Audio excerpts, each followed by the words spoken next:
වස්සාන ධර්ම දේශනා කරන කලට පව් මිහිරිය මීසේ විඳින කලට දුක් දැඩි වෙයි ගිනිසේ කරනකොට පාප කර්ම ඊතරම් හිතන්නේ කල්පනා කරන්නේ නැහැ. පාප කර්ම කළොතින් ඒවයි විපාක බොහොම දරුණු විදියට භුක්ති විඳින්න වෙනවා.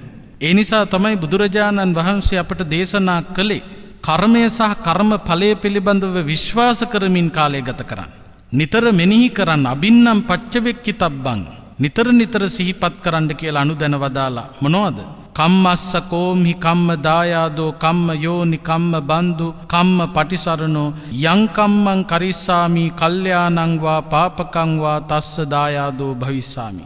යම් කිසි හොඳ කර්මයක් කරනවා නම් නරක කර්මයක් කරනවා නම් ඒ හොඳ හෝ නරක කර්මයට අනුරූපී විපාක භුක්ති විඳින්න වෙනවා කියන එක මෙනෙහි කරන්න කියලා කිව්වා. දැන් බලන්න අර ගොවියට වෙච්ච දේ කපුටෙක් වෙලා මිය දෙන්න සිද්ධ වුණා. අර බල්ලා මරපු කාන්තාවට සිද්ධ වෙච්ච දේ Tamanටත් ඒ විදියටම මිය දෙන්න සිද්ධ වුණා. තලගොයාව හිර කරපු ගොපළු දරුවෝ 7 දෙනාට වෙච්ච දේ ඒ විදියටම ගුහාවේ දවස් 7ක් හිර වෙලා ඉන්න උනා. යාදිසං වපතේ බීජං තාදිසං හරතේ පලං වපුරන බීජයට අනුව ඵල ලැබෙන්නාසේ කරන කර්මයට විපාක විඳින්න වෙනවා. මේව අමතක නොකළ යුතුයි. හොඳ කර්ම කරනවා නම් හොඳ විපාක. ඉද නන්දති පෙච්ච නන්දති කත පුඤ්ඤෝ උභයත්ත නන්දති. නරක කර්ම කළොත් නරක විපාක. ඉද සෝචති පෙච්ච සෝචති පාපකාරී උභයත්ත සෝචති. මේවට හොඳ පැහැදිලි කරන්න පුළුවන් කතා ප්‍රවෘත්තීන් ශාසන ඉතිහාසයෙන් අපිට ගන්න පුළුවන්. දැන් බලන්න චුන්දසූකරික වගේ ඌරු ඝාතකයෝ බුදුරජාණන් වහන්සේ වැඩ හිටපු ආරාම භූමියේ අල්ලපු වැටේ හිටියේ. අවුරුදු 50 ගානක් තිස්සේ මොකද කරන්නේ? ඌරෝ ගේනවා, කණුවක ගැට ගහනවා, ඉදිමෙනකන් තලනවා, ඌරව මරනවා, ලේ බොනවා, මස් කනවා, මස් විකුණනවා. ඒ ගෙදර ළඟින් යනකොට හැමදාම ඇහෙන්නේ ඌරෝ මරණ බියෙන් කෑ ගහන විලාප දෙන හඬ. කොච්චර භික්ෂූන් වහන්සේලා චුන්දසූකරිකගේ ගෙදර ඉස්සරහින් පිණ්ඩපාතේ වඩින්ට ඇද්ද? මොනතරම් මිනිස්සු නියම්ගම් සිසාරා දුෂ්කර ගමනක් ඔස්සේ ඇවිල්ලා බුදුහාමුදුරුව මුණ ගැහිලා බණ අහන්න ඇද්ද?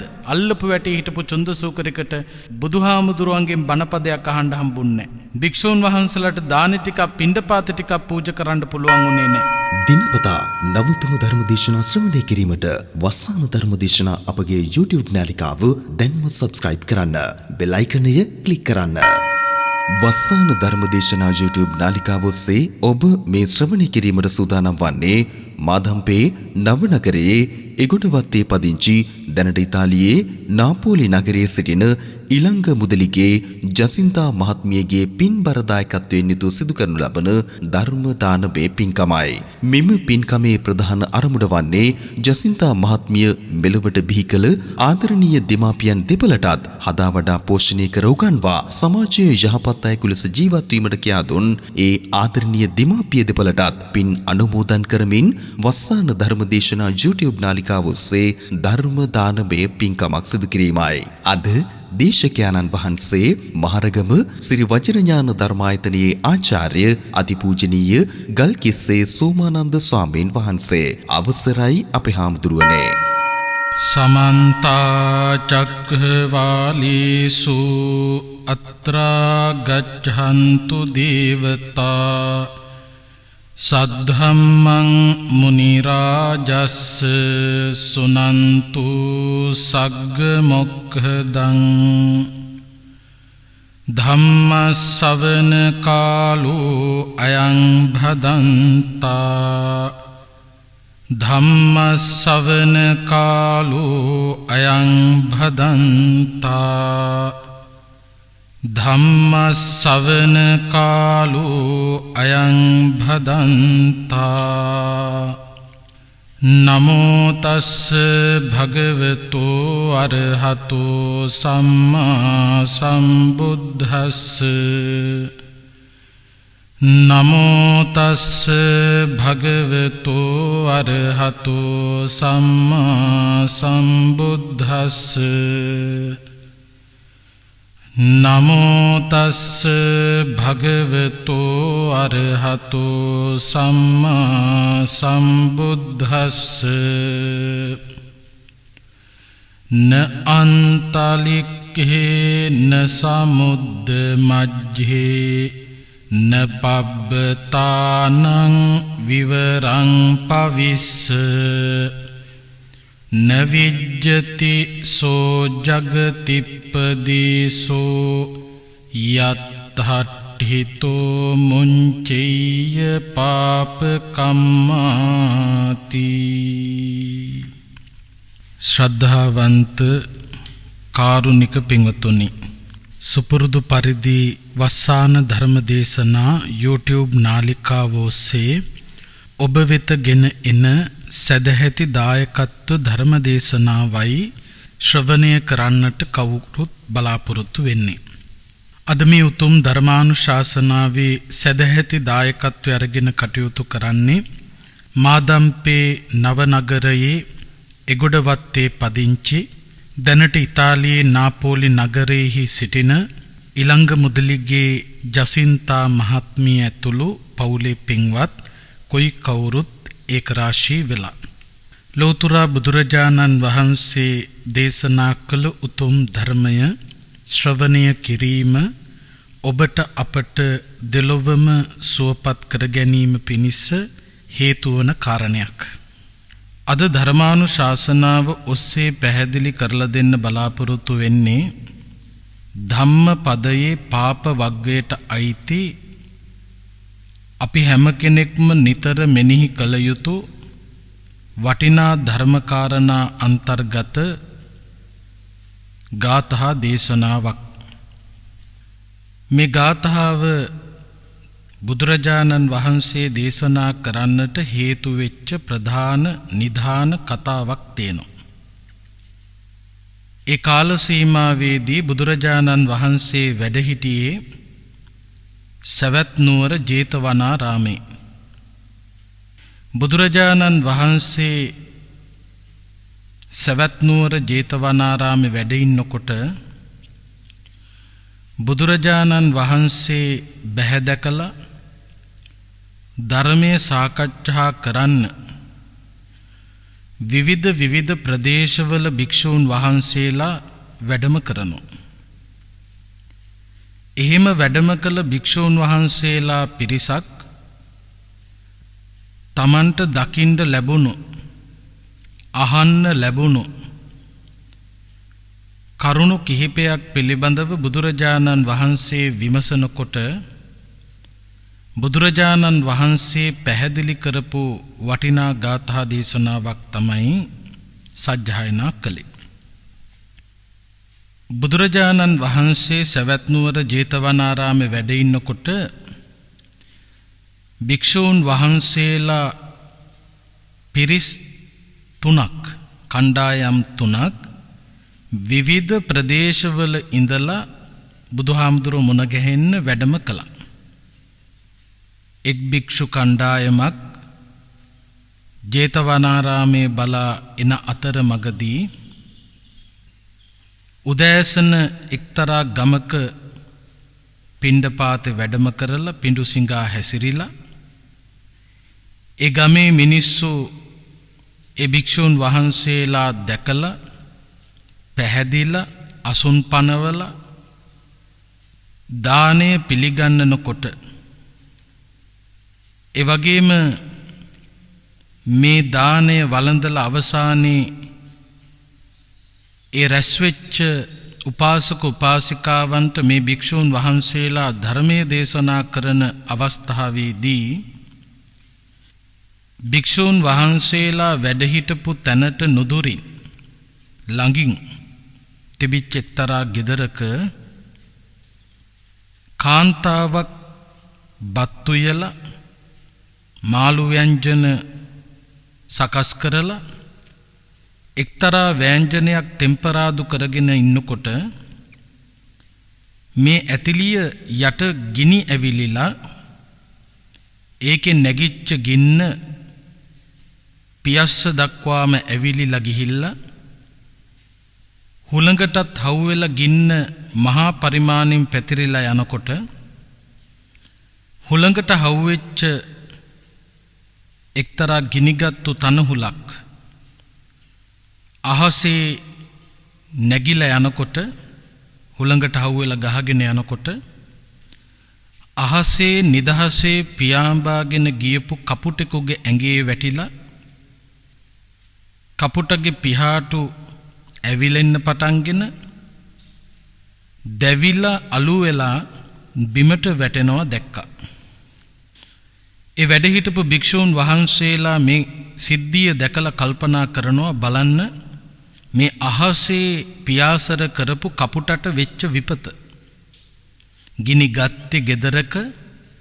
හැබැයි ඒ ගින්නෙන් අහසේ පියාසර කරමින් හිටපු කපුටෙක් මරණයටපත් වුණා. පිච්චුණා. ඇවිලුණා. මේක මහ පුදුම සිදුවීමක්. මේ සිදුවීම බුදුරජාණන් වහන්සේ මුණ ගැහුණාම බුදුරජාණන් වහන්සේට ප්‍රකාශ කළ යුතුයි. බුදුහාමුදුරුවෝ මේ පිළිබඳව කුමක්ද ප්‍රකාශ කරන්න කියලා විමසන්නට ඕනෑ කියලා කල්පනා කරලා ඒ භික්ෂූන් වහන්සේලා එතනින් බුදුහාමුදුරුවෝ මුණ ගැහෙන්න පිටත් වුණා.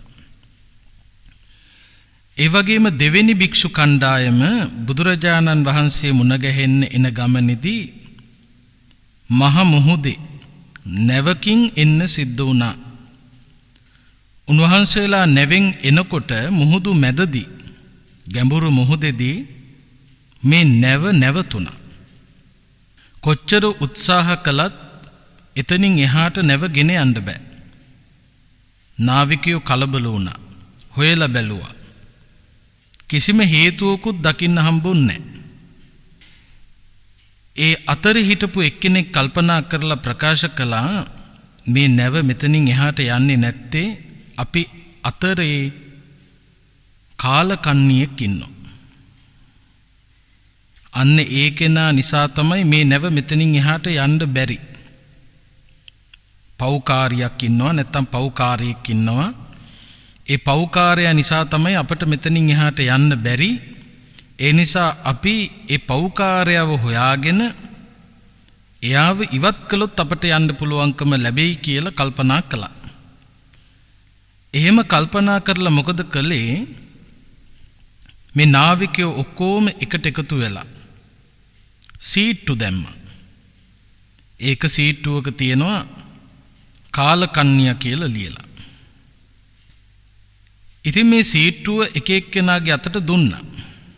දෙනකොට මේ ප්‍රධාන නාවිකයාගේ බිරිඳගේ අතට 3 වරක්ම මේ කාලකන්ණියා කියලා ලියලා තිබිච්ච සීට්ටුව හම්බුණා. ඊට පස්සේ මේ නැවේ හිටපු කට්ටිය කල්පනා කරනවා මේ කාන්තාව නිසා තමයි මේ නැව මෙතනින් එහාට යන්නේ නැත්තේ. ප්‍රධාන නාවිකයාගේ බිරිඳ තරුණියක්.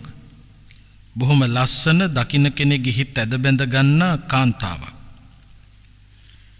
ඉතින් මේ කාන්තාව නිසා තමයි මේ හැම කෙනෙකුටම අනතුරක් තියෙන්නේ කියලා අර සීට්ටුව දාලා තීරණය කරලා මේ නාවිකයෝ ගිහිල්ලා ප්‍රධාන නාවිකතුමාට කියනවා මහත්මයාණනි මේ සීට්ටුව පෞකාරයාගේ සීට්ටුව ලැබුණේ ඔබතුමාගේ බිරිඳට. මොකද කරන්නේ? ප්‍රධාන නාවිකතුමා උත්තර දෙනවා මගේ බිරිඳ නිසා මේ ඔක්කොටම හානියක් වෙනවට මං කැමති නැහැ. ඒ නිසා අත් දෙකෙනුයි කකුල් දෙකෙනුයි අල්ලලා මුහුදට වීසි කරලා දාන්න. මුහුදට වැටුනහම නැවත නැවත උඩට මතුවෙන්න පුළුවන්කම තියෙනවා. මතු වෙනකොට ඇය දුක් විඳිනවා දකින්නකොට මට ඒක දරා ගන්න බැරි වෙයි. ඒ නිසා මුහුදට දානවත් එක්කම ගිලිලම යන්න වැලි පිරුණු කලයක් බෙල්ලේ ගැට ගහලම දාන්න. අනේ පින්වත්නි අර කාන්තාවගේ ගෙලේ වැලි පිරුණු කලයක් ගැට ගහලා මේ කාන්තාව ගැඹුරු මුහුදට අතහැරියා. කාන්තාව ගිලිලා ගියා. මේ නැවේ හිටපු භික්ෂුන් වහන්සේලා මේ සිදුවීම දැක්කා. කල්පනා කළා බලන්න ප්‍රධාන නාවිකතුමාගේ බිරිඳ අවාසනාවන්ත ලෙස මහ මුහුද මැදදී ගැඹුරු මුහුදේදී මරණයටපත් වුණා. මේක මහා පුදුම සිදුවීමක්. අපි බුදුරජාණන් වහන්සේ හමු වුණාම බුදුහාමුදුරුවන්ට මේ ප්‍රවෘත්තිය කිය යුතුයි. මේ කළ කර්මය පාප කර්මය කුමක්ද කියලා විමසිය යුතුයි කියලා ඒ භික්ෂූන් වහන්සේලාත් ගමන පිටත් වුණා. ඊළඟට තවත් භික්ෂූන් වහන්සේලා කණ්ඩායම බුදුහාමුදුරු මුණ ගැහෙන්න එනකොට එක්තරා රාත්‍රියක් ගත කරන්න ආරාමයක ලැබුම් ගන්නවා. අද වගේ නෙවෙයි, පහසුකම් බොහොම අඩුයි. පයින් තමයි වැඩම කරන්න වෙන්නේ බොහෝ දුරක්. ඉතින් ඒ එන අතරමඟදී විඩාව සංසිඳුවා ගන්න විවිධ ස්ථානවලදී ලැබුම් ගන්න සිද්ධ වෙනවා. ඉතින් එක්තරා රාත්‍රියක ආරාමයකට ඇතුල් වුණා. මේ ආරාමයේ වැඩ හිටපු භික්ෂූන් වහන්සේලා ඒ භික්ෂූන් වහන්සේලා කණ්ඩායමට එතන හාමුදුරුවරු හිටිය 7 නම. මේ 7 නමට එක්තරා ගුහාවක ආසන පමුණුවල ඒ ගුහාව බාර කළා. රාත්‍රී නින්දට ගිහිල්ලා උදේ අවදි වෙනකොට එක්තරා විශාල ගලක් පෙරලිලා ඇවිල්ලා මේ ගුහාව වහගෙන ඇතුළේ ඉන්න කිසිම කෙනෙකුට එළියට එන්න පුළුවන් කමක් නැහැ. එළියේ ඉන්න අයත් ගමේ මිනිස්සුත් ඔක්කොම එකට එකතු වෙලා ගුහාව ආශ්‍රය කරගෙන මේ මහ ගල ගුහාවේ ద్వාරය වහගත්තු මහ ගල අයින් කරන්න ඉවත් කරන්න මහන්සි ගන්නවා. කිසිම කෙනෙකුට පුළුවන්කමක් ලැබුණේ නැහැ. දවස් 7ක් තිස්සේ මේ භික්ෂූන් වහන්සේලා 7 නමට මේ ගුහාව ඇතුලේ හිර වෙන්න සිද්ධ වුණා. කුසගින්නේ පිපාසයට වතුර පොදක් නැතුව බොහෝ සෙයින් දින 7ක් දුක් විඳින්න සිද්ධ වුණා. මේ භික්ෂූන් වහන්සේලා දින 7ක් ගත වෙලා පහුවෙනිදා වෙනකොට ඉබේම මේ ගල පෙරලිලා ගියා. ගුහාවේ ద్వාරය විවෘත වුණා. උන්වහන්සේලා බොහෝම අපහසුතාවයෙන්, නමුත් කිසිම භික්ෂූන් වහන්සේ නමකට ජීවිතයට හානියක් සිදු වුණේ නැහැ. එළියට ඇවිල්ලා කල්පනා කරනවා අපිට පුදුම කර්මයක් මේ විඳින්න ඕනේ. දින 7ක් තිස්සේ අපි 7 දෙනාම මේ ගුහාවේ හිර වෙලා හිටියා. බුදුරජාණන් වහන්සේ මුණ ගැහුණු විගස අපි මේ කාරණාව විමසිය යුතුයි කියලා උන්වහන්සේලාත් කල්පනා කරලා බුදුහාමුදුරුව වෙතට වැඩම කළා.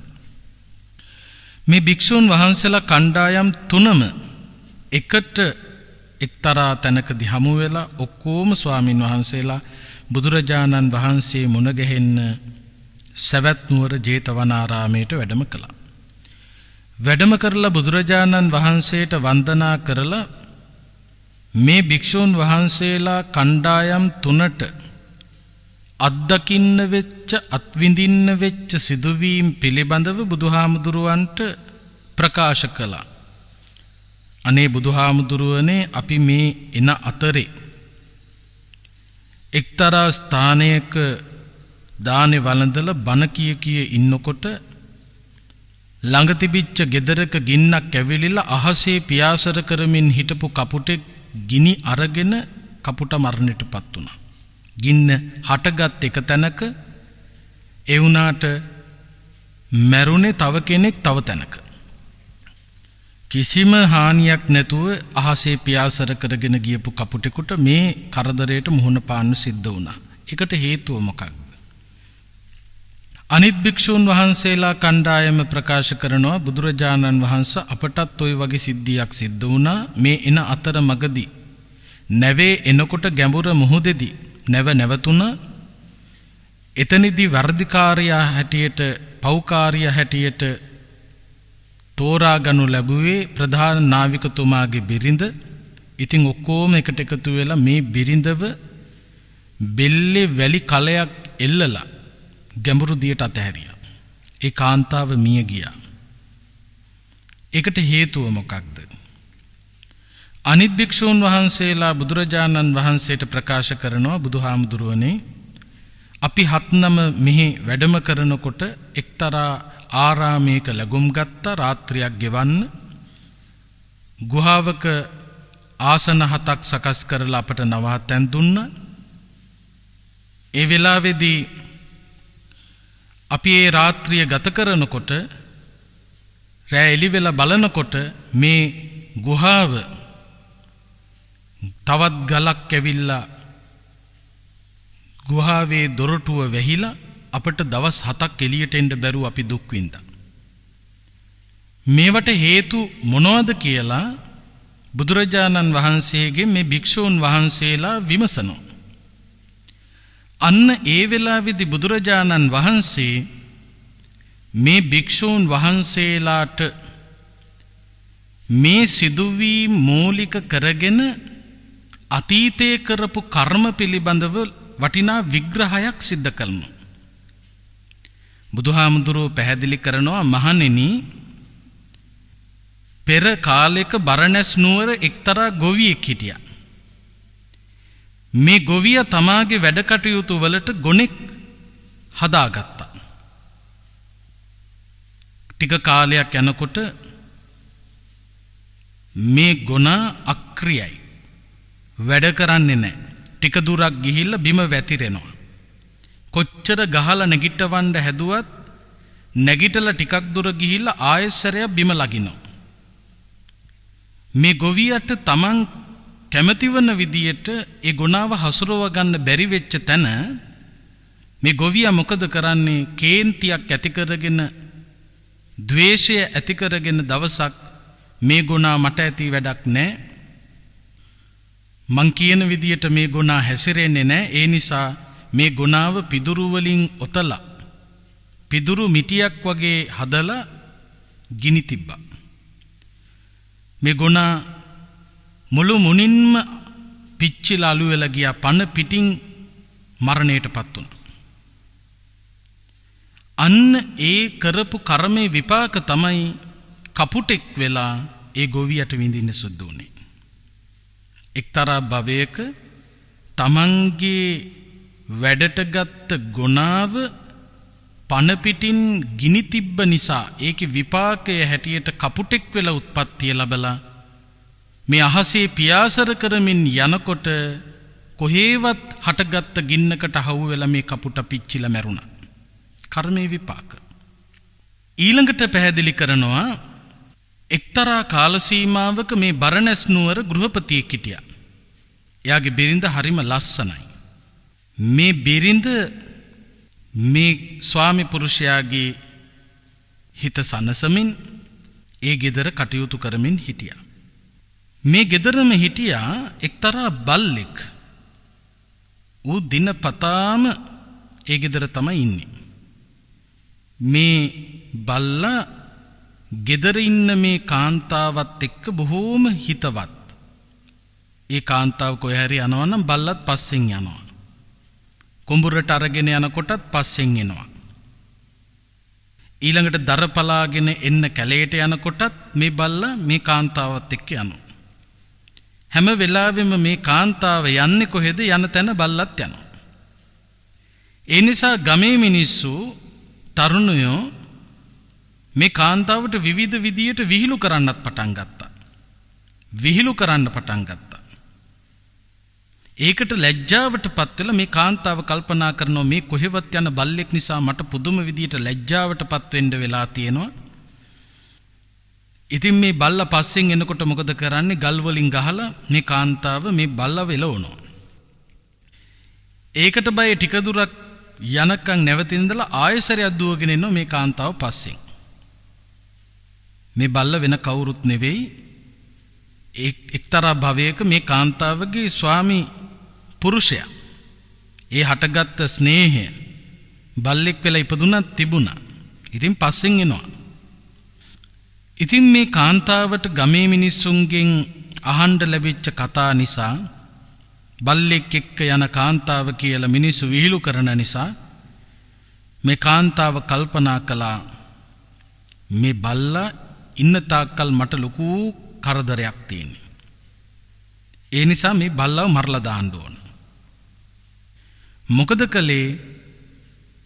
මේ බල්ලව දවසක් මේ කාන්තාව ලිඳට දාලා මැරෙන්න සැලැස්සුවා. හිස් කලයක් අරගෙන ඒ කලය වැලි වලින් පුරවලා බල්ලට ආදරෙන් කතා කරලා බල්ලගේ බෙල්ලේ මේ වැලි කලේ ගැට ගහලා මොකද කළේ? ලිඳට දැම්ම. ඒකේ විපාකයට තමයි ප්‍රධාන නාවිකතුමාගේ බිරිඳ හැටියට උත්පත්තිය ලැබලා අර ගැඹුරු මුහුදේදී විඳින්න සිද්ධ වුණේ. ඒ කරපු පාප කර්මේ විපාක දීර්ඝ කාලයක් අපායේ විඳලා දුක් විඳලා ඒ විඳලා අවශේෂ කර්මේ විපාක හැටියට තමයි මේ සිද්ධීන් සිද්ධ වෙන්නේ. හොඳට මතක තබා ගන්න ඕන කාරණාව තමයි පාප කර්ම කළාට පස්සේ ඒවා ගෙවනවා කියන එක ලේසි නෑ. සංසාර ගමන තුල බොහෝ දීර්ඝ කාලයක් තිස්සේ ඒ දුක සතර අපායේ උත්පත්තිය ලැබලා විඳලා ඊට පස්සේ මනුස්ස ලෝකවල වල උත්පත්තිය ලැබුවත් ඒවයි විපාක විඳින්න සිද්ධ වෙනවා.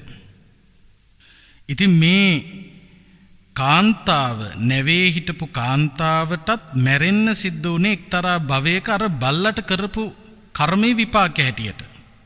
බුදුරජාණන් වහන්සේ භික්ෂුන් වහන්සේලාට පැහැදිලි කරනවා. ඊළඟ භික්ෂු කණ්ඩායමට වෙච්ච සිදුවීම. භික්ෂුන් වහන්සේලා 7-9 උන්වහන්සේලා බුදුහාමුදුරු මුණ ගැහෙන්න එන අතරතුරදී එක්තරා ගුහාවක දවස් 7ක් හිර වෙලා ඉන්න සිද්ධ වුණා. එක්තරා භවයක මේ ගොපළු දරුවෝ 7 දෙනෙක් මේ අය හැම සතියකටම සැරයක් කැලෑවට යනවා විවිධ හේතුන් නිසා. දවසක් මේ කැලෑවකට ගිහිල්ලා එනකොට මහ තලගොයෙක් දැකලා ඌ පස්සෙන් ලුහු බඳිනවා 7 දෙනාම. තලගොයා පලා ගිහිල්ලා තුඹසක් ඇතුළට රිංග ගත්තා. මේ තුඹසේ සිදුරු 7ක් තිබුණා. දැන් මේ තලගොයා ගිහිල්ලා මේ හුඹහේ රිංග ගත්තයින් පස්සේ මේ කොල්ල 7 දෙනා කල්පනා කළා දැන් තලගොයා ඇතුලේ ඉන්නේ සිදුරු 7ක් තියෙනවා. මේ සිදුරු 7 වහලා දැම්මයින් පස්සේ තලගොයාට එළියට එන්න විදියක් නැහැ. අපි පහුවෙන්නේ දැවිලා මේ සිදුරු ටික ගලවලා දාමු කියලා සෙල්ලමට වගේ අර තලගොයා හුඹහට රිංග ගත්තට පස්සේ මොකද කළේ මේ සිදුරු ටික වහලා දැම්මා. මේ ගොපළු දරුවෝ 7 දෙනාට පහුවෙනිදා ගිහිල්ලා මේක සිදුරු ටික ඉවත් කරන්න අයින් කරන්න අමතක වුණා. දවස් 7ක් තිස්සෙම තලගොයා අර තුඹසේ හිර වෙලා හිටියා. දවස් 7ක් ගත වෙනකොට ආයෙසරය මතක් වෙනවා අපි මෙන්න මෙහෙම වැඩක් කළා නේද දැන් තලගොයා ඇතුලේ හිර වෙලා ඇත්තේ ගිහිල්ලා අපි මේ තලගොයාට එළියට එන්න පහසුකම් සලසමු කියලා දවස් 7ක් ගියාට පස්සේ අර සිදුරු ටික ගිහිල්ලා විවෘත කළා. අන්න එතකොට තලගොයා බොහෝම වෙහෙසෙන් දවස් 7ක් තිස්සේ කණ්ඩ නැහැ වතුර ටිකක් නැහැ බොහෝම දුක් විඳිමින් එළියට ආවා. එදා අර තලගොයාට කරපු කර්මයේ විපාක තමයි භික්ෂූන් වහන්සේලා හැටියට උත්පත්තිය ලැබුවත් දවස් 7ක් තිස්සේ ගුහාවේ ඉඳලා ඒ දුක ඒ පීඩනය විඳින්න සිද්ධ වුණා. බුදුරජාණන් වහන්සේ මෙන්න මේ සිදුවීම් තුනට පෙර කරපු කර්මයේ විපාක පිළිබඳව පැහැදිලි කළේ. අන්න ඒ වෙලාවේදී තමයි මේ ගාථා දේශනාව සිද්ධ කරන්නේ න අන්තලික්කේ න සමුද්ද මජ්ජේ නපබ්බතානං විවරම් පවිස්ස නවිජ්ජතිසෝ ජගතිප්පදේශෝ යත්තට්ඨිතෝ මුංචෙය්‍ය පාපකම්මා න අන්තලික්කේ න සමුද්ද මජ්ජේ. ඒ කියන්නේ ගැඹුරු මුහුදු මැද වුණත් අහසෙහිදී උනත් නපබ්බතානං විවරම් පවිස්ස පර්වතයක් ඇතුලේ උනත් නවිජ්ජතිසෝ ජගතිප්පදේශෝ යත්තට්ඨිතෝ මුංචෙය්‍ය පාපකම්ම කොතන ගිහිල්ලා හැංගුණත් කොතන හිටියත් කාට හොයාගන්න බැරි තැනක හිටියත් කරපු පාප කර්මවලට විපාක විඳින්න වෙනකොට ඒ විපාකවලට පින්වත්නි සැඟවුණු තැනක් නැහැ. දැන් බලන්න කපුට අහසේ ගියේ එක්තරා භවයක තමන්ගේ සේවයට ගෙනල්ලා තමන් වැඩගත් ගුණාව පිදුරු දාලා ගිනි තියපු එකේ විපාකය කපුටෙක් වෙලා උත්පත්තිය ලැබලා අහසේ පියාසර කරමින් යනකොට ගිනිගෙන මියදෙන්න සිද්ධ වුණා. අහසේ හිටියේ කර්මේ විපාකෙන් බේරෙන්න හම්බුන්නේ නැහැ. ඊළඟට තමන්ගේ පිටිපස්සෙන් එන බල්ලව කරදරයක් කියලා මේ බල්ලව මරන්න ඕන කියලා කල්පනා කරලා වැලි කලයක් බල්ලගේ බෙල්ලෙකට ගහලා ලිඳට දාලා ගිල්ලවල මරපු මේ කාන්තාව ඒ කර්මයේ විපාක මොකද උනේ? ගැඹුරු මුහුද මැදදී නැව් නැගිලා එනකොට ප්‍රධාන නාවිකයාගේ බිරිඳ බවට පත් වෙලා හිටියත් ඒ ප්‍රධාන නාවිකතුමාගේ අනුදැනුම ඇතුව මේ කාන්තාවගේ ගෙලේ වැලි කලයක් එල්ලලා ගැඹුරු දියට දාලා මේ කාන්තාවට මරණයට පත්වෙන්න ඉඩ හැරියා. ගැඹුරු මුහුදේ හිටියේ කියන එක විපාකයට බාධාවක් උනේ නැහැ. අර තලගොයා රිංගගත්තු හුඹහේ දවස් 7ක් හිරවෙලා ඉන්න සලස්සපු නිසා ගොපළු දරුවෝ 7 දෙනා ඒ දුක් විඳලා කර්මේ විපාක භුක්ති විඳලා අන්තිමේදී සම්බුද්ධ ශාසනයේ පැවිදි වෙලා භික්ෂුන් වහන්සේලා 7 නමක් හැටියට ඉඳෙද්දිත් මේ බුදුහාමුදුරු මුණ ගැහෙන එන අතරතුරදිත් අර රැයක් ගත කරන්න ගියපු ආරාමේ ගුහාවේ දවස් 7ක් නොකා නොබී හිරවෙලා ඉඳ සිද්ධ වුණා. ඒක තමයි කියන්නේ කරන කලට පව් මිහිරිය මීසේ විඳින කලට දුක් දැඩි වෙයි ගිනිසේ. කරනකොට පාප කර්ම ඊතරම් හිතන්නේ කල්පනා කරන්නේ නැහැ. පාප කර්ම කළොතින් ඒවයි විපාක බොහොම දරුණු විදියට භුක්ති විඳින්න වෙනවා. ඒ නිසා තමයි බුදුරජාණන් වහන්සේ අපට දේශනා කළේ කර්මය සහ කර්ම ඵලය පිළිබඳව විශ්වාස කරමින් කාලය ගත කරන්න. නිතර මෙනෙහි කරන්න අබින්නම් පච්චවෙක්කිතබ්බං නිතර සිහිපත් කරන්න කියලා අනුදැන වදාලා මොනවද?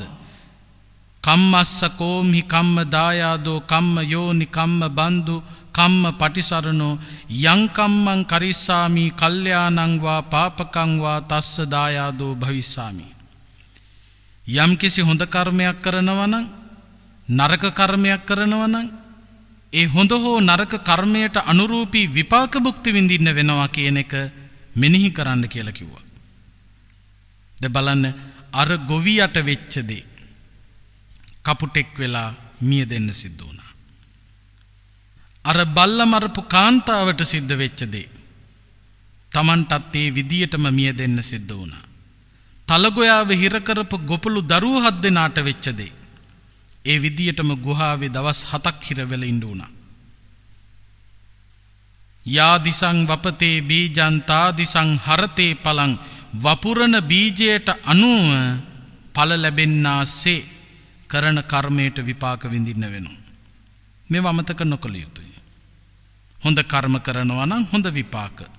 ඉද නන්දති පෙච්ච නන්දති කත පුඤ්ඤෝ උභයත්ත නන්දති. නරක කර්ම කළොත් නරක විපාක. ඉද සෝචති පෙච්ච සෝචති පාපකාරී උභයත්ත සෝචති. මේවට හොඳ පැහැදිලි කරන්න පුළුවන් කතා ප්‍රවෘත්තීන් ශාසන ඉතිහාසයෙන් අපිට ගන්න පුළුවන්. දැන් බලන්න චුන්ද සූකරික වගේ ඌරු ඝාතකයෝ බුදුරජාණන් වහන්සේ වැඩ හිටපු ආරාම භූමියේ අල්ලපු වැටේ හිටියේ අවුරුදු 50 ගානක් තිස්සේ මොකද කරන්නේ? ඌරෝ ගේනවා, කණුවක ගැට ගහනවා, ඉදිමෙනකන් තලනවා, ඌරව මරනවා, ලේබනවා, මස් කනවා, මස් විකුණනවා. ඒ ගෙදර ළඟින් යනකොට හැමදාම ඇහෙන්නේ ඌරෝ මරණ බියෙන් කෑ ගහන විලාප දෙන හඬ.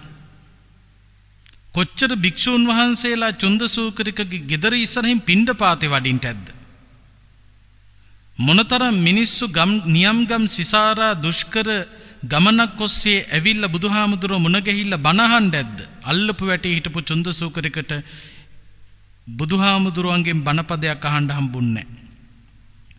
භික්ෂූන් වහන්සේලාට දානි ටිකක් පිණ්ඩපාත ටිකක් පූජා කරන්න පුළුවන් උනේ නැහැ. සත්තු මරමර පාප කර්මයට බරව කටයුතු කළා. විනෝදෙන් හිටියා. සත්තු මරනවා, මස් කනවා, මස් නැතුව බත් කන්න බෑ. මස් නැතුව බත් පිඟාන බෙදලා තිබුණොත් බත් පිඟාන අල්ලලා වීසි කරනවා. චුන්දසූකරිකගේ හැටි එහෙමයි. මස් කන්න පුදුම පෙරේතකමක් තිබුණේ. අන්තිමේදී මොකද වුනේ? අසනීප තත්ත්ව වලටපත් වෙලා ඒ අසනීපය නිසා ඇතිවෙච්ච වේදනාව නිසා විලාප දෙන්න පටන් ගත්ත. ඒ විලාපේ එළියට ඇහෙන්නේ ඌරෝ මැරෙන්න කෑ ගහන විදිය වගේ. ගෙදර මිනිස්සුත් කල්පනා කළා මේ චුන්දසූකරික එළියට ගියොත් දැන් මේ අසනීප තත්ත්වය නිසා විලාප දෙදී මේවා එළියට දැනගන්න ලැබුණොත් මහ පුදුම ලැජ්ජාවක්. ඒ නිසා දොරවලුත් වහලා දැම්මා. චුන්දසූකරික ගේ ඇතුලේ අර ඌරෝ යන විදියට ධන ගාමින් 4 ගාතේ වැටි ඌරෙක් මැරෙන්න කෑ ගහන විදියට කෑ ගහනවා. භික්ෂූන් වහන්සේලා පිණ්ඩපාතේ වඩිනකොට මේ චුන්දසූකරිකගේ ගේ ඇතුලෙන් දැන් විලාපය ඇහෙනවා. මිනිසුන්ට ගේ ඇතුලෙන් විලාපය ඇහෙනවා. වෙනදා එළියෙන් වත්තෙන් ඇහෙන්නේ දැන් ගේ ඇතුලෙන්. මේ භික්ෂූන් වහන්සේලා බුදුහාමුදුරුව හම්බ වෙන්න ගිහිල්ලා කියනවා බුදුහාමුදුරුවනේ චුන්දසූකරික අලුත් සෙල්ලමක් පටන්ගෙන ඉස්සර ගෙදරින් එළිය තියාගෙන සත්තු මරුවේ දැන් ගේ ඇතුලෙම දාගෙන සත්තු මරනවා. මහා පුදුම විලාප හඬක් ඇහෙන්නේ බුදුහාමුදුරුවනේ චුන්දසූකරිකගේ ගේ ඇතුලෙන්. ඒ වෙලාවේ බුදුහාමුදුරුව උත්තර දෙනවා මහණෙනි ඔය චුන්දසූකරික ගේ ඇතුලේ සත්තු දාගෙන සත්තු මරනවා නෙවෙයි. චුන්දසූකරික මරණාසන්න මොහොතේ ඉන්නේ. ඌරෝ මරපු විදියටම විලාප දිදී අද දුක් විඳිනවා මහණෙනි චුන්දසූකරික. ditta dhamma vedini විපාක. ඔය ඈත අතීතේ චුන්දසූකරික ගැන කතා කරන්න ඕන නෑ. වර්තමානයේ බලන්න සත්තු මරණ මිනිසුන්ට මොකක්ද අත්වන ඉරණම කියලා. ඔය මහාචාර්ය නන්දසේන රත්නපාල මැතිතුමන් වගේ අය සමාජයේ පිළිබඳව දීර්ඝ කාලයක් තිස්සේ විමසලා ලියපු පොත් තියෙනවා කර්මේ විපාක. එතකොට වර්තමානයේදී ඔබ හමුවේදී දකින්න ලැබෙන සිදුවීම් ඕන තරම් ඇති. හරක් මරණ, ඌරෝ මරණ, සත්තු මරණ මිනිස්සුන්ට මොකද වෙලා තියෙන්නේ? ඒ පවුල් වල මිනිස්සුන්ට මොකද වෙලා තියෙන්නේ? වැරදි වැඩ නරක වැඩක් කරනවා නම් ඒකේ කර්මය විපාක මෙලොවදීම විඳින්න සිද්ධ වෙනවා. ඒ කර්මයේ විපාක ගෙවල ඉවර කරන්න ලේසි නෑ. භවයක් පාසා ඒක පස්සෙන් පන්නගෙන යනවා. ඒ තරම් බරපතලයි. ඊළඟට මත්තා වගේ ප්‍රේතියෝ ගැන පේතවත්වයේ සඳහන් වෙන කතා. එක්තරා ස්වාමි පුරුෂයෙක් හිටියා. මේ ස්වාමි පුරුෂයාට බිරින්දැවරු දෙන්නෙක් හිටියා. මත්තා සහ තිස්සා කියලා. මත්තා තිස්සා කියන මේ ස්වාමි දියණිවරු දෙදෙනාගේ චරිත අහසට පොළොව වගේ වෙනස්. මත්තා කියලා කියන්නේ ඊරිසියා කරන, දැඩි ලෝභී අදහස් වලින් යුක්ත, දුෂ්ට ගති ලක්ෂණ වලින් යුක්ත කාන්තාවක්. තිස්සා කියන්නේ එහෙම කෙනෙක් නෙවෙයි. අන් අයත් එක්ක බොහොම ප්‍රියමනාපව සුහදශීලීව කතා කරන, සේවකයාට පවා සලකන, දන් දෙන, සිල් රකින්න, ස්වාමි පුරුෂයාට තමන්ගෙන් විය යුතු යුතුයකම් පවා මනාව ඉටු කරන කාන්තාවක්. ඒ නිසාම ස්වාමි පුරුෂයාගේ ඥාතීන් එහෙම මේ ස්වාමි පුරුෂයාට, මේ මිනිසයාට විවිධ සාදවලට, උත්සවවලට කතා කරනකොට විශේෂයෙන් කියන දෙයක් තමයි මත්තව නම් පැත්ත පළාතක එක්කන් එන්න එපා. දුෂ්ට කාන්තාවක්, ඒ නිසා මත්තව නම් ගේන්න එපා. ඔයා එනවා නම් 30 එක්කන් එන්න. රත්තරන් කාන්තාවක් 30 කියන්නේ 30 එක්කන් එන්න. මත්තව නම් ගේන්න එපා පැත්ත පළාතක කියලා තමයි ඥාතීන් කියන්නේ. ඉතින් මොකක් හරි සාදයක් තියෙනවා නම් ඒ සාදෙට මේ ස්වාමි පුරුෂයා එක්කන් යන්නේ 30ව. මත්තව එක්කන් යන්නේ සමාජයේ පිළිකුල් කළා. මොකද වැරදි වැඩ කරනකොට, පාප කර්ම කරනකොට ඒකේන හරියට අමු සොහනක් වගේ කියලා බුදුහාමුදුරුවෝ පෙන්වුවේ. අමු සොහනක දකින්න ලැබෙන ලක්ෂණ කිහිපයක් තියෙනවා. අසුචි, අපිරිසිදුයි. දුක්ගන්ධා, ගඳ ගහනවා. සප්පටි බය උපදවනවා. වාලානං අමනුස්සානං ආවාසෝ, අමනුෂ්‍යයන්ට වාස භූමිය. බහුනෝජනස්ස ආරෝධනා, බොහෝ ජනයා හඬන තැන. කාය දුෂ්චරිත, වචී දුෂ්චරිත, මනෝ දුෂ්චරිතයන් යම් කිසි මිනිසෙක් සිද්ධ කරනවා නම් සිතා සංවරණං, ගතා සංවරණං, වචනයා සංවරණං බුදුහාමුදුරු උපමා කළේ ඒකෙනත් හරියට අමු සොහනක් වගේ.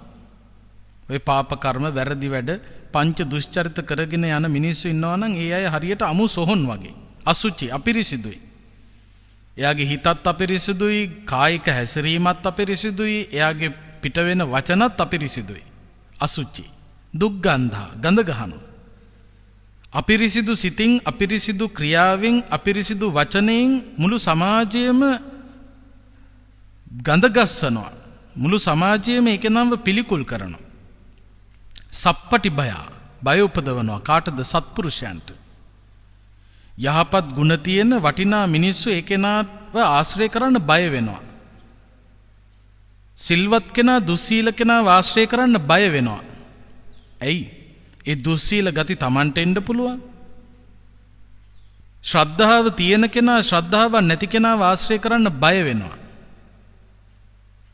හේතුව ශ්‍රද්ධාවක් නැති කෙනෙක් ආශ්‍රය කිරීමෙන් Tamanට ලොකු හානියක් වෙන්න පුළුවන්. දැන් බලන්න ඔය මිනි මරණ, කුඩු විකුණන, වැරදි පාරවල් වල යන මිනිස්සු ආශ්‍රය කරන්න නොලැබේවා කියලානේ අපි ප්‍රාර්ථනා කරන්නේ. පින්කම් කර කර ප්‍රාර්ථනා කරන්නේ මොකද්ද? ඉමිනා පුඤ්ඤ කම්මේන මාමේ බාල සමාගමෝ සතන් සමාගමෝ හෝතු යාව නිබ්බාන පත්‍ය. නිවන් දක්නා ಜಾති දක්වා අනුවන අසත්පුරුෂ පෞකාර මිනිස්සු නම් මට ආශ්‍රය කරන්න ලැබෙන්නම එපා. කල්යාණ ගුණ ඇති සත්පුරුෂයෝම මට ආශ්‍රය කරන්න ලැබේවා කියලා ප්‍රාර්ථනා කරන්නේ. එතකොට සප්පටි බය. සත්පුරුෂයෝ හරි බයයි ඒ වගේ මිනිස්සු ආශ්‍රය කරන්න. ඔබ වැරදි වැඩ කරනවා නම්, සමාජ සම්මුතියට නීතියට පටහැනි වැඩ කරනවා නම් ඔබ ආශ්‍රය කරන්න මිනිස්සු බයයි. සත්පුරුෂ ජනයා බයයි. වාලානං අමනුස්සානං ආවාසෝ. අමනුෂ්‍යයන්ට වාස භූමියක් අමුසොහොන. ඒ වගේ තමයි සත්තු මරණ මිනිස්යාව සත්තු මරණ කෙනාට බොහොම ප්‍රියයි. හොරාට හොරා ප්‍රියයි. කාමයන්හි වරදව හැසිරෙන මිනිසයාට ඒ වගේම හැසිරෙන අය බොහොම ප්‍රියයි. බොරුකාරයාට බොරුකාරයා ප්‍රියයි. බොන මිනිහට බොන මිනිසයා ප්‍රියයි. එතකොට ආශ්‍රය කරන්න ලැබෙන්නෙම අර පංච දුෂ්චරිතවලට අනුගත වෙච්ච මිනිස්සුමයි. ඒ අය තමයි එන්නේ. අමනුෂ්‍ය ගොඩටම එකතු වෙනවා. බහුනෝ ජනස ආරෝධන. අමුසොහොනේ බොහෝ ජනයා අඬනවා. ඒ වගේ තමයි වැරදි වැඩ කරන, පෞකාර වැඩ කරන, නොගැලපෙන වැඩ කරන, සමාජයට රටට අහිතකර වැඩ කරන මිනිස්සයා පිළිබඳව මේ සමාජය දුකටපත් වෙනවා. හඬා වැළපෙනවා. ඇයි මේ මිනිස්සු මෙහෙම වැඩ කරන්නේ? දැන් බලන්න ප්‍රවෘත්ති අහනකොට සමහර විට හොරු ගැන අහන්න ලැබෙනකොට, ඊළඟට කුඩුකාරයෝ ගැන අහන්න ලැබෙනකොට, වැරදි වැඩ කරන මිනිමරුවෝ ගැන අහන්න ලැබෙනකොට, ඒ අයගේ වයස මෙන්න මෙච්චරයි කියලා කියනකොට මේ සමාජය දුකටනේපත් වෙන්නේ. ඇයි මේ මිනිස්සු මේ විදියට වැරදි වැඩ කරන්න කියලා? අන්න ඒ වගේ අසත්පුරුෂ ගති තියෙනවා නම් ඒ කෙනාට මිනිස්සු ප්‍රිය වෙන්නේ නැහැ. මත්ත කියන්නේ ඒ වගේ කෙනෙක්. තිස්ස බොහොම හොඳයි. ඉතින් හැම වෙලාවෙම මත්තා කියන ස්වාමි දියණිය තිස්සාට විරුද්ධව තමයි වැඩ කරන්නේ. කොහේ හරි හොඳ ගමනක් තිස්ස යන්න හදනකොට රෙදි ටික ගිහිල්ලා හංගනවා. තිස්සා සුවඳවත් වන සුවඳ මල් වර්ග තෙල් වර්ග ගිහිලා වැසිකිලි වලේ ඔබනවා. දවසක් පිරිසිදු විදියට ලස්සනට ඇඳලා එළියට බයින්න හදනකොට තිස්සා පස් මිටක් අරගෙන පස් වලින් ගැහුවා දුර්වර්ණය වෙන්න. ඊළඟට හරියට දුක් දුන්නා. ඔය කහඹිලිය ගෙනල්ලා ඇඳේ අතුරලා තියෙනවා. තිස්සා නිදිය ගන්නකොට මුළු ඇඟම කසනවා. හරියට දුක් විඳ තිස්සා. කොහොම හරි මත්තා මැරිලා ගිහිලා පෙරේතියක් වුණා. තිස්ස දන්නේ මත්ත ඇවිල්ලා පෙරේතියක් හැටියට. තිස්ස දකිනවා මේ පෙරේතියව ඇඟේ නූල් පොටක් නැති නිරුවත්, කෙට්ටුම කෙට්ටු, මුළු ශරීරයේම කසකස ඉන්න, හරියට කහනවා මේ පෙරේතිය. දුර්වර්ණ, මුළු ශරීරයෙන්ම අසුචි ගඳ එන පෙරේතිය. අහනවා මේ ඔබ කවුද? මම මත්තා. උත්තර දුන්නා. තිස්ස අහනවා ඔබට මේ දේවල් මෙහෙම උනේ ඇයි? ඒ වෙලාවේ කරපු වැරදි පාපොච්චාරණය කරනවා. ඔයාගේ රෙදි හැංගුවට අද මම නිරුවත්. ඔයා දන් දෙන්න කියා මට කිව්වට මම දන් දුන්නේ නැහැ. ඔයා දෙන එකත් නවත්තන්නයි හැදුවේ. ඒ නිසා මට අද කණ්ඩත් නැහැ, බොණ්ඩත් නැහැ. කුසගින්න පිපාසය තියෙනවා. ඔයාගේ සුවඳ තෙල් වර්ග සුවඳ මල් වර්ග ගිහිලා වැසිකිලි වලේ ඔබපු නිසා අද මගේ සිරුරෙන් අසුචි ගඳ එනවා. ඔයා නිදන ඇඳ මත කහඹිලිය අතුරුපු නිසා අද මුළු ශරීරයම මගේ කසනවා. මම දුක් විඳිනවා. ඔය පේතවත්තු එහෙම කියවලා බලන්න ඕන කරන කර්මවලට ලැබෙන විපාක. ඒ නිසා හොඳට මතක තබා ගත යුතු කාරණා තමයි යම්කිසි කෙනෙක් වැරදි වැඩ පාප කර්ම අකුසල කර්ම සිද්ධ කරනවා නම් ඒවායේ විපාක වලින් බේරෙන්න තැනක් නැහැ මේ ලෝකේ. ඉන්නේ කොතනද කියන එක අදාළ නැහැ. කර්මයේ විපාකවලට මුහුණ දෙන්න සිද්ධ වෙනවා. දුක් විඳින්න සිද්ධ වෙනවා. න අන්තලික්ඛේ න සමුද්ධ මජ්ජේ න පබ්බතානං විවරම් පවිස්ස.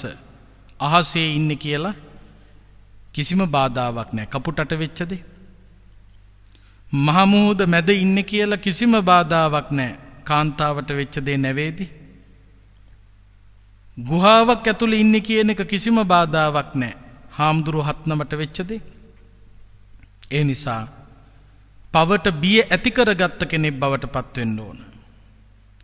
පවෙන් මිදුණු කෙනෙක් බවට පත් වෙන්න ඕන. ඒ සඳහා උත්සාහවත් වෙන්න මේ උතුම් දම් දෙසුම ඔබට අපට රටට ලොවට යහපත පිණිසම පවතිවා කියලා ප්‍රාර්ථනා කරන්න. ආකාසට්ඨා ච බුම්මට්ඨා දේවා නාග මහිද්దికා පුඤ්ඤන්තං අනුමෝදිත්වා චිරං රක්ඛන්තු ශාසනං චිරං රක්ඛන්තු දේශනං චිරං රක්ඛන්තු ත්වං සදා. අද මේ උතුම් ධර්මානුශාසනාවේ සදැහැති දායකත්වය අරගෙන කටයුතු කළේ මාදම්පේ නවනගරයේ ඉගොඩවත්තේ පදිංචි දැනට ඉතාලියේ නාපෝලි නගරයේ සිටින ඉලංග මුදලිගේ ජසින්තා මහත්මිය ඇතුළු පවුලේ පින්වතුන්. විශේෂයෙන් ජසින්තා මහත්මිය බලාපොරොත්තු වෙනවා තමන්ට මෙලොව ජන්මලාභය ලබා දුන්නු පුංචි කාලේ ඉඳලම තමන්ව හදලා වඩලා පෝෂණය කරලා උගන්වලා හොඳ තැනකට එන්න අවවාද අනුශාසනා කරලා ජන්මාන්තර ගතවන්නට යෙදුණු ආදරණීය දෙමව්පියන් සිහිපත් කරගෙන ඒ ඇත්තන්ට පුණ්‍යානුමෝදනා කරන්නත් ඒ වගේම විශේෂයෙන් මාදම්පේ සුදුවැල්ල ගමේ පදිංචිව සිට දැනට 20 වසරකට පමණ පෙරමිය පරලෝ සැපත් ඉලංග මුදලිගේ පුංචි බණ්ඩා පුහාමි ආදරණීය පියාණන්ට වසර 3කට පෙරමිය පරලෝ සැපත් විජේසූරිය තෙන්නකෝන් මාලනී පුෂ්පලතා වන ආදරණීය මෑණියන්ට එවැගේම කිරිඳිවැල්ල ඉඹුලහේනේ පදිංචිව ඉඳලා මීට වසර 20කට පමණ පෙර මිය පරලෝ සැපත් විතානගේ පබිලිස් සෙඤ්ඤෝ ආදරණීය පියාණන්ට එම කාලයේදීම මිය පරලෝ සැපත් එච්.ඒ. කරලයින් පෙරේරා ආදරණීය මෑණියන්ට පින් අනුමෝදන් කරන්නට බලාපොරොත්තු වෙනවා. ඒ වගේම එතුමියගේ පවුලේ නමින් මිය පරලෝ සැපත් වෙලා පින් අපේක්ෂාවෙන් ඉන්න යම් තාක් දෙමාපිය ඥාති හිතයිෂින් වෙතොත් ඒ හැමෝටම පුණ්‍යානුමෝදනා කරන්න. ඒ වගේම කොරෝනා වසංගත තත්වයෙන් මිය පරලෝ සැපත් රට වැසිලෝ වැසි හැමෝටම පුණ්‍යානුමෝදනා කරන්න. ඒ වගේම වස්සාන ධර්ම දේශනා YouTube නාලිකාවේ ගෑන් දුෂ්‍යන්ත මහත්මයා ඇතුළු පවුලේ හැමෝටම කාර්ය මණ්ඩලයට නිතර ධර්මීය දේශනා කරන භික්ෂුන් වහන්සේලාට ආශිර්වාදයේ ප්‍රාර්ථනා කරන්නටත් බලාපොරොත්තු වෙනවා. මේ බඳු වටිනා අරමුණු රැසක් මූලික ස්ථානයේ තියාගෙනයි මේ උතුම් පින්කම අද දවසේදී සම්පූර්ණත්වයට පත් කළේ. මේ හැම ආකාරයකින්ම රැස් කරගත් සකල කුසලානිසංස නම් සඳහන් කළ නොකළ නමින් මියගිය පින් අපේක්ෂාවෙන් ඉන්න යම් තාක් දෙමාපිය ඥාති හිත මිත්‍ර ගුරුවර සහෝදරාදී පිරිස් වෙත්නම් ඒ හැමෝටම පරලොව සුවපත් භාවයේ පිණිස අපි කවුරුත් අනුමෝදන් කරමු. ඉදම් මේ ඥාතිනං හෝතු සුඛිතා හොන්තු ඥාතයෝ ඉදම් මේ ඥාතිනං හෝතු සුඛිතා හොන්තු ඥාතයෝ ඉදම් මේ ඥාතිනං හෝතු සුඛිතා හොන්තු ඥාතයෝ. සම්‍යක් දෘෂ්ටික දෙවියෝ මේ පින් අනුමෝදන් වේවා. අනුමෝදන්ව රට ජාතිය සම්බුද්ධ ශාසනය යෙහෙන් ආරක්ෂා කරත්වා. ආසිරිපතන්න බලාපොරොත්තු වන හැමෝටමත් දෙවියන්ගේ රැකවරණය නොඅඩුව සැලසේවා. දෙවියොත් පතන බෝධියකින් මේ පින් අනුමෝදන්ව උතුම් නිවනින් සැනසෙත්වා කියලා අපි දෙවියන්ටත් පින් දෙමු. ඉත්තාවතාච අම්හෙහි සම්භතම් පුඤ්ඤ සම්පදං සබ්බේ දේවා අනුමෝදන්තු සබ්බ සම්පත්ති සිද්ධියා. ඉත්තාවතාච අම්හෙහි සම්භතම් පුඤ්ඤ සම්පදං සබ්බේ දේවා අනුමෝදන්තු සබ්බ සම්පත්ති සිද්ධියා. ඉත්තාවතාච අම්හෙහි සම්භතම් පුඤ්ඤ සම්පදං සබ්බේ දේවා අනුමෝදන්තු සබ්බ සම්පත්ති සිද්ධියා. මිසේ රැස් කරගත් සකල කුසලානිසංසයන්ගේ බලයෙන් කාටත් උතුම් ධර්මාවබෝධය පිණිසම හේතු වාසනා වේවා කියලා ප්‍රාර්ථනා කරන්න. අභිවාදන සීලිස්ස නිච්ඡං වද්ධාපචායිනෝ චත්තාරෝ ධම්මා වද්ධන්ති ආයුවන්නෝ සුඛං බලං ආයුරාරෝග්‍ය සම්පatti සග්ග සම්පatti මේවච අතෝ නිබ්බාන සම්පatti ඉමිනාතේ සමිජ්ජතු. වස්සාන ධර්මදේශනා YouTube නාලිකාව ඔස්සේ ඔබ ඒ ශ්‍රවණය කළේ ඉතාලියේ නාපෝලි නගරයේ සිටින ඉලංග මුදලිගේ ජසින්තා මහත්මිය මෙලොවට බිහි කළ දයාබර දෙමාපියන් දෙපළටත් හදා වඩා පෝෂණය කර උගන්වා සමාජයේ යහපත් අයෙකු ලෙස ජීවත් වීමට කියා දුන් ඒ ආදරණීය දෙමාපියන් දෙපළටත් පින් අනුමෝදන් කරමින් වස්සාන ධර්මදේශනා YouTube නාලිකාව ඔස්සේ සිදු කළ ධර්ම දානමය පින්කමයි. සිදු කළා වූ ධර්ම දානමය කුසලයේ ආනුභාවයේ බලයෙන් ඉතාලියේ නාපෝලි නගරයේ සිටින ඉලංග මුදලිගේ ජසින්තා මහත්මියටත් නිදුක් නිරෝගී චිරජීවනයේ උදා වේවායි සාදු සිතින් ප්‍රාර්ථනා කරමු. ධම්මසුව ඔබ සැමට සම්මා සම්බුදු සරණයි.